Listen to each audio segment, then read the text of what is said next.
Hello friends, फिर से एक नई वीडियो में आपका स्वागत है। और आज जो हम पढ़ने जा रहे हैं वो आर इन 4 टॉपिक्स को हम कवर करेंगे। 4 नहीं, हम 3 को कवर करेंगे। ठीक है, मोस्ट प्रोबेबली इसको हम मे बी नेक्स्ट सेशन में कवर करेंगे। तो what is probability distribution function, और ये प्रोबेबिलिटी डेंसिटी और ये मास फंक्शन, ये तीनों के तीनों क्या दिखाते हैं? डिस्ट्रीब्यूशन दिखाते हैं। जिस तरीके से हमने पहले भी देखा है कि हम जो नॉर्मल डिस्ट्रीब्यूशन है उसमें एक कर्व होता है, तो ये डेटा का डिस्ट्रीब्यूशन दिखा रहा है। लॉग नॉर्मल है, ये सब हम पहले देख चुके हैं। इस टाइप के कि एक राइट स्क्यूड होता है। तो ये सब क्या दिखा क्या रहे हैं? ये नॉर्मल डिस्ट्रीब्यूशन है, ये लॉग नॉर्मल है, राइट स्क्यूड, लेफ्ट स्क्यूड। ऐसे ही ये हमारे जो टर्म्स हैं ये आपको सुनने मिलेंगे। ठीक है, जब भी आप इतना डेटा का डिस्ट्रीब्यूशन देखोगे। सो ये जो डिस्ट्रीब्यूशन है जो हम देखने जा रहे हैं, ये जो है प्रोबेबिलिटी डिस्ट्रीब्यूशन फंक्शन, ये जब हम बात करते हैं कि ये किस तरीके का डेटा दिखाएंगे, इस क्योंकि ये दोनों ही, अगर हम बात करें, ये अलग तरीके का डेटा दिखाएगा, ये अलग तरीके दिखाएगा। और तो ये हमारा जो डेटा दिखाएगा वो दिखाएगा डिस्क्रीट। अगर हमें डेटा डिस्ट्रीब्यूशन देखना है और वो किस तरीके देखना है, डिस्क्रीट डेटा का अगर डिस्ट्रीब्यूशन देखना है और डिस्क्रीट रैंडम वेरिएबल,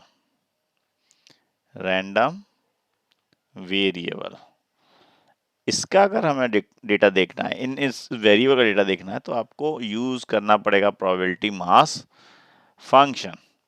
और अगर आपको कॉन्टिन्यूअस डेटा का, अगर ये हमें पहले भी डिस्कस कर चुके हैं कि कॉन्टिन्यूअस और डिस्क्रीट क्या है। तो गाइस, आई होप आपको इश्यू नहीं होगा, फिर भी आपको बता देता हूँ। डिस्क्रीट मतलब होल नंबर। ओके, और डिस्क्रीट के एग्जांपल्स भी अगर हम बात करें तो डिस्क्रीट का एग्जांपल ले लो कि अगर आप कॉइन को चेक कर रहे हैं, इज फेयर और नॉट, या आप उसको रूबी के क्यूब को देख लीजिए। ठीक है, जहाँ पे आप जितने भी डाइस फेंकते हैं तो वो एक एक नंबर देता है, वो होल नंबर होता है। सो इस टाइप के जो एग्जांपल हैं वो आपको मिलेंगे डिस्क्रीट में। अगर हम वेट की बात करें, वेट, अगर किसी का ह्यूमन वेट, या अगर हम उस पर कोई भी कर रहे हैं, या हम कोई और चीज़ों पे लेते हैं, तो वहाँ पे हमारे पास क्या होता है? कॉन्टिन्यूअस वेरिएबल होता है। तो अगर उस टाइप के हम देखेंगे तो वो प्रोबेबिलिटी डेंसिटी फंक्शन के हम अंदर आएंगे। तो आपको समझ में आ गया कि ये किस तरह के दोनों डिफरेंट डिफरेंट डेटा है।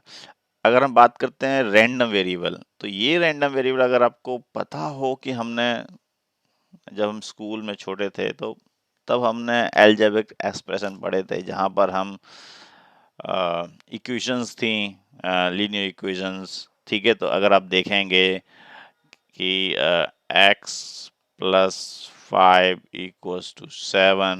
ओके, सो अगर आप देखेंगे ये जो वेरिएबल है, ये क्या है? वेरिएबल। और अगर हम इसी को y3y plus x equals to 5 ये ले लें, तो आपको देखेंगे ये वेरिएबल है, ये वेरिएबल है। तो ये जो रैंडम वेरिएबल है, अब ये रैंडम कैसे डिफाइन होगा?